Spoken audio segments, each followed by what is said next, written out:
আজকের মজাদার গল্প ভৌতিক নৌকা ও বিশু মাঝি। আমার নতুন গল্পে আপনাদেরকে স্বাগত। আমি বিমল, শহরে পড়াশোনা করি। আজ 1 মাস পর ছুটিতে আমি বাড়ি যাচ্ছি, তাই খুব আনন্দ। যদিও সন্ধ্যার পর আমাদের বাড়ি যাওয়ার পথ খুব একটা নিরাপদ নয়। নদীর পার হয়ে আমাদের বাড়ি যেতে হয়। রাত 8টার পর ঘাটে আর কোনো নৌকা দেখা যায় না, কিন্তু ট্রেন ছাড়তে দেরি হওয়ায় আজ আমি এত রাত করে বাড়ি ফিরছি। আরে অমল নাকি? শহর থেকে ফিরলি বুঝি এখনই? হ্যাঁ রে শুভ, খবর কি তোর? আয় আয়, বসে চা খা। আমি তখন ঘড়ির দিকে তাকিয়ে দেখলাম 7টা বাজে। 8টার পর আমি ঘাটে নৌকা পাবো না আর। আমার এখানে ওদের সঙ্গে বসে চা খাওয়াটা ঠিক হবে কিনা বুঝতে পারছিলাম না। আমি কিছু বলার আগে শুভ বলল, কি রে, এত কি ভাবছিস? কতদিন পর তোর সাথে দেখা, বলতো দেখিনি। আয় আমার পাশে বস, তোর সাথে একটু গল্প করি। আমি আর শুভর কথায় আপত্তি করলাম না, তাই চায়ের দোকানে ওদের সাথে গল্প করতে বসলাম। আমি, শুভ, সজল, পাপাই আমরা ছোটবেলার বন্ধু, একই স্কুলে পড়াশোনা করেছি। গল্প করতে করতে আমরা ছোটবেলার স্মৃতিতে হারিয়ে গেলাম। কখন যে এতটা রাত হয়ে গেছে বুঝতে পারিনি। ঘড়ির কাঁটাটা 7টা থেকে 8:30 হয়ে গেছে, বুঝেই উঠতে পারিনি। আমি ঘড়ির দিকে তাকিয়ে চমকে উঠলাম। ভয়ে কেমন যেন বুকটা মোচড় দিয়ে উঠলো। শুভ, পাপাই, সজল, দেখ আমি যাই রে, অনেক রাত হয়ে গেছে, আর দেরি করা যাবে না। আমি ওদের থেকে কোনো রকম তাড়াহুড়ো করে বিদায় নিয়ে ঘাটের দিকে ছুটে চলে এলাম। পথে কোনো মানুষের দেখা মিলছে না। নির্জন রাস্তা দিয়ে আমি একা হেঁটে যাচ্ছি। মাথার উপরে খোলা আকাশই যেন আমার একমাত্র সঙ্গী। জানি না কেন যেন আমার প্রচন্ড ভয় করছে। নদীর ঘাটে কোনো নৌকা নেই দেখে আমার বুকের ভেতর ধুকধুকানি আরো বেড়ে গেল। যত দূর পর্যন্ত আমার চোখ যাচ্ছে শুধু অন্ধকার আর অন্ধকার। নদীর ঠান্ডা শীতল হাওয়া আমার ভয়টা যেন আরো বাড়িয়ে দিচ্ছে। এখন আমি কি করব? আমি বাড়ি যাব কি করে? এত বড় নদী আমি তো সাঁতরেও পার করতে পারবো না। হে ভগবান, এখন কি হবে আমার? আমি কি করব কিছুই বুঝে উঠতে পারছি না। পেছনে ঘুরে তাকিয়ে দেখলাম আমার কিছুটা পেছনে মস্ত বড় একটা বট গাছ। সন্ধ্যার পর এ ঘাটে তেমন কোনো মানুষ আসে না। এখানে বেশিক্ষণ দাঁড়িয়েও থাকা আমার জন্য নিরাপদ নয়, কিন্তু আবার যে চায়ের দোকানে ফিরে যাওয়াটা সহজও না। সাহসেও কোলাচ্ছিল না। আমার পা চলছে না, মনে হচ্ছে আমার পাগুলো শক্ত পাথর হয়ে গেছে। নদীর ওপারে ডান দিকে আমার গ্রাম, আর বাঁ দিকে পরিত্যক্ত একটি শ্মশান ঘাট। শ্মশান ঘাটের কথা মনে হতে ভয়ে আমার বুকটা কেঁপে উঠল, গলা শুকিয়ে আসছে।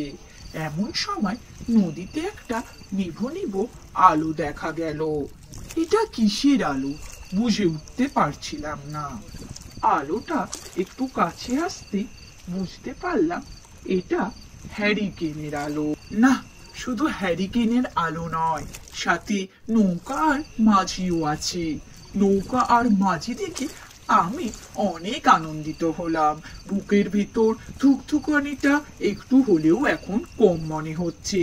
মাঝিটা নৌকা নিয়ে আমার দিকে এগিয়ে আসছে, তাও আমি চিৎকার করে মাঝিকে ডাকলাম, ও মাঝি ভাই, আমাকে একটু নদীর ওপারে নিয়ে যাও না। এত রাতে আমি আর নৌকো পাবো না এই ঘাটে, আমাকে একটু পার করে দাও না ভাই। মাঝি কোনো কথা বলল না। আর নৌকা ঘাটে এসে থামালো এবং আমাকে নৌকাতে ওঠার জন্য ইশারা করলো মাঝি ভাই। তখন আমি তাড়াহুড়ো করে নৌকায় উঠে বসে পড়লাম। তারপর মাঝি দ্রুত বইটা চালাতে শুরু করলো। মাঝি ভাই, তোমার বাড়ি কোথায়? কোন গ্রামে থাকো তুমি? হ্যাঁ, আর এত রাতে কোথা থেকে ফিরলে? মাঝি আমার কথার কোনো উত্তর দিল না। আমি কিছুটা অবাক হলাম। মনে মনে ভাবলাম, হতে পারে মাঝি হয়তো বোবা। আমি আর কোনো কথা বাড়ালাম না। আমি চুপ করে রইলাম। নদীর দুপাশে শুধু গাছ আর গাছ, কোনো ঘরবাড়ি দেখা যাচ্ছে না। নদীর শীতল হাওয়ায় আমার গায়ে কাঁটা দিয়ে উঠছে ধীরে ধীরে।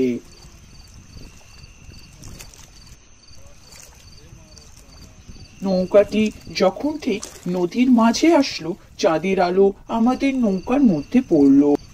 আমি মাঝির দিকে তাকাতে ভয়ে আমার বুকটা কেঁপে উঠল। মাঝির দু চোখ যেন কেমন অস্বাভাবিক দেখাচ্ছিল। হঠাৎ মাঝি নৌকো নদীর বাঁ দিকে বাঁকিয়ে নিয়ে যেতে লাগলো। আমি ভয়ে চিৎকার করে বললাম, আরে ও ভাই মাঝি, তুমি উল্টো পথে যাচ্ছ কেন? আমার বাড়ি তো ওদিকে নয়, আমার বাড়ি ডান দিকে। আরে বাঁ দিকে তো শ্মশান ঘাট। বলি, তোমার কি কোনো প্রাণের ভয় নেই? ও ঘাট দিনের বেলায় লোকজন যেতে ভয় পায়, আর তুমি রাতের বেলায় আমায় ওই ঘাট নিয়ে যাচ্ছ?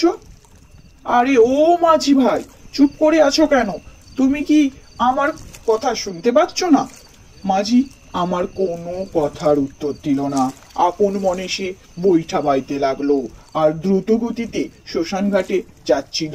আমি বুঝতে পারছি আমার সাথে কোনো কিছু খারাপ ঘটতে চলেছে। নদীতে ঝাঁপতে আর সাহসও হচ্ছে না। ভয়ে আমার হাত পা থরথর করে কাঁপছে। নৌকা শ্মশান ঘাটে এসে থামলো। আমার গলা দিয়ে কোনো স্বর বেরোচ্ছে না। আমি ভয় পাচ্ছি, কিন্তু চিৎকার করতে পারছি না।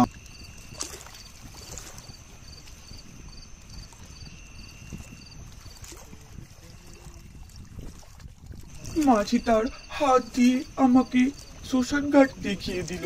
হাতের ইশারায় আমাকে শ্মশান ঘাটের দিকে যেতে নির্দেশ করলো আর বৃষ্টি স্বরে জোরে জোরে হাসতে থাকলো।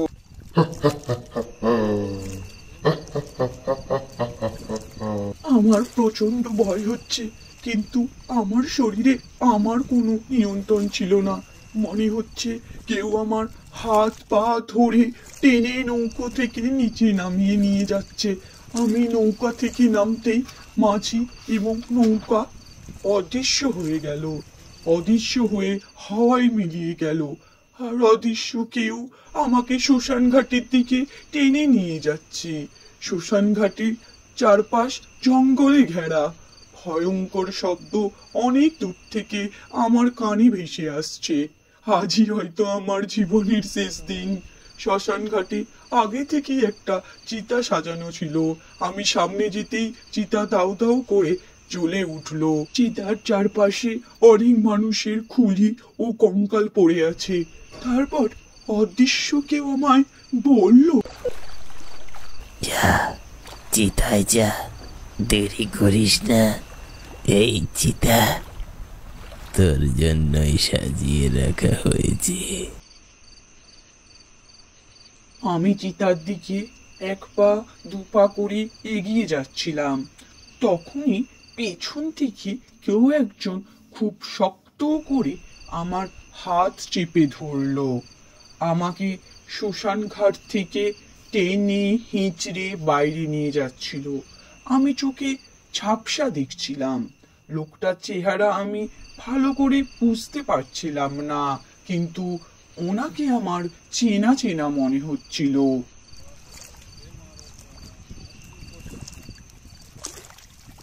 আমাকে নৌকায় বসিয়ে উনি খুব দ্রুত বৈঠা বাইতে শুরু করলেন। নৌকা দ্রুত ডান দিকে যেতে লাগলো। বৈঠা বাইতে বাইতে মাঝি আমায় বলল, তুমি কি ঠিক আছো বিমল? শ্মশানের বাইরে এসে আমি একটু স্বস্তি অনুভব করছি। মাঝিকেও আমি স্পষ্ট দেখতে পাচ্ছি।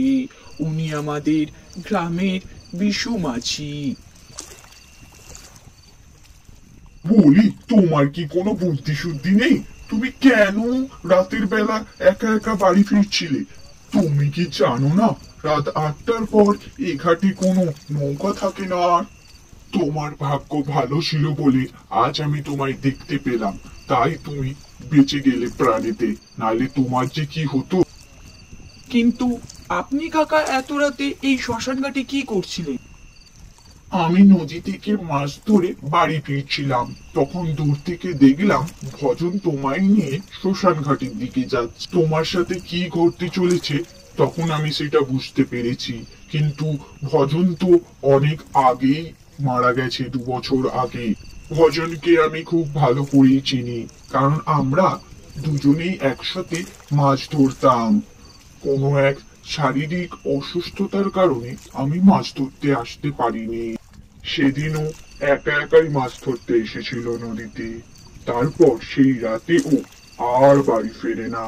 পরের দিন সকালবেলায় দেখা যায় শ্মশান ঘাটে ওর লাশ ও নৌকো পড়ে আছে।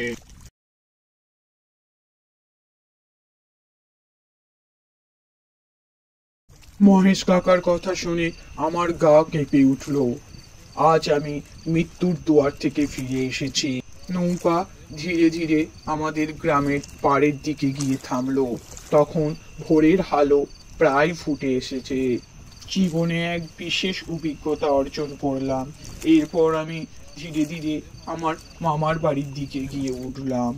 সেদিনের পর থেকে আমি আর কোনোদিনও রাতে বাড়ি ফিরি না, আর ভাবিও না।